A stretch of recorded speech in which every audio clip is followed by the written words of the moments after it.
আসসালামু আলাইকুম বন্ধুরা।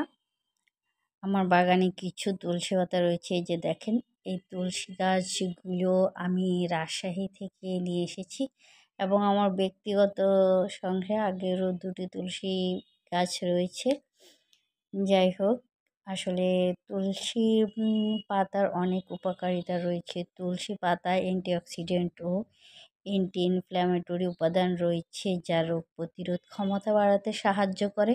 নিয়মিত তুলসী পাতা খেলে শরীরে রোগ প্রতিরোধ ক্ষমতা বাড়ে এবং রোগের সংক্রমণ হওয়ার ঝুঁকি কমে।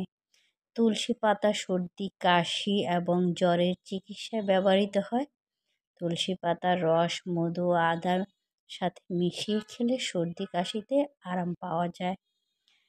তাহলে ঠিক আছে, আজ এই পর্যন্তই। ভালো থাকবেন আশা করি।